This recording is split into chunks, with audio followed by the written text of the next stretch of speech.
சொல்ல மாட்டேன். அன்பான என் சொந்த பந்தங்களே, நல்லா இருக்கிறீங்களா? நிச்சயமாக ஆண்டவர் உங்களை நல்லாவே வைத்திருப்பார். நீங்கள் ஆசீர்வாதமாகவே இருப்பீர்கள். சோர்ந்து போகாதீங்க, நம்பிக்கையற்று போகாதீங்க, திட நம்பிக்கையாக இருங்க. உங்க வாழ்க்கையில் எல்லாமே பழமையாக காணப்படுகிறதோ, எல்லாமே வெறுமையாக காணப்படுகிறதோ, அதை எல்லாவற்றையும் கர்த்தர் என்ன பண்ண போறாங்க? நீரூற்றாக செழிக்க பண்ணக்கூடிய, ஆசீர்வதிக்கப்படக்கூடிய பிள்ளைகளாக தேவன் உங்களை மாற்ற விரும்புகிறார். நிறைய பேர் சொல்லியிருப்பாங்க, நீ தரித்திரம் பிடிச்சவன், உன்னால எனக்கு எந்த ஒரு பலன் இல்லை என்று சொல்லியிருப்பாங்க. அவர்களுக்கு நீங்க இன்னைக்கு பதிலை கொடுக்க போகிறீங்க. அந்த பதிலை தான் தேவன் உங்களோட பேச விரும்புகிறார். எசேக்கியேல் 36ஆம் அதிகாரம் 34வது வேத வசனங்கள் அழகாக நமக்கு சொல்லுகிறது. கேட்போமா? கேளுங்கள்.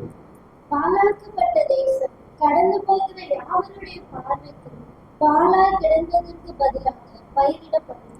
ஒருவேளை அநேகருடைய பார்வையில் அற்பமாக எண்ணப்பட்டு இருந்த உங்க வாழ்க்கையை கர்த்தர் செழிக்க பண்ண போகிறார். சந்தோஷம் வருதா?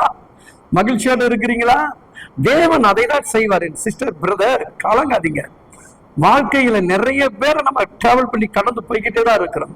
பஸ்ல போகும்போது எவ்வளவு காரியத்தை பார்க்கிறோம் இல்லையா? வாகனத்துல போகும்போது எவ்வளவு காரியத்தை பார்க்கிறோம். தெருக்களில் போகும்போது நிறைய பேர் பார்க்கிறோம். வீட்டு வாசல்ல அக்கம் பக்கத்துல நிறைய சம்பவங்களை பார்த்துட்டு போறோம். ஒவ்வொரு காரியங்கள் பேசி கொண்டிருப்பார்கள். வேலையில நிறைய பேர் பேசி கொண்டிருப்பார்கள். அதை குறிச்சுலாம் ஒரு காரியத்தை குறிச்சு நீங்க கலங்காதீங்க. இன்னைக்கு தேவன் அதற்கு பதிலாக தான், ஒன்றுமே இல்லை, ஒண்ணுமேட்டு உங்க வாழ்க்கை எதுவுமே இருக்காதுன்னு சொல்றாங்க பாத்தீங்களா? அவங்க முன்னாடிதான் நம்ம வாழ்க்கையை புதுசா தொடங்குறது. அப்படியே புதிய புதிய புதிய புதிய மனமகிழ்ச்சியோட தேவன் நம் வாழ்க்கையை தொடங்க போகிறார். உங்க வாழ்க்கையை கர்த்தர் அதை செய்ய விரும்புகிறார். என்னை பார்த்து பார்த்து கொண்டிருக்கிற தேவ வார்த்தைக்கு தெளிவாக செவி கொடுத்து கொண்டிருக்கிற, இன்றைக்கு இப்படிப்பட்ட சூழ்நிலை தள்ளப்பட்டு இருக்கிற உனக்கு தான் தேவனுடைய தீர்க்க தரிசன வார்த்தையாக வருகிறது, புறப்பட்டு வருகிறது.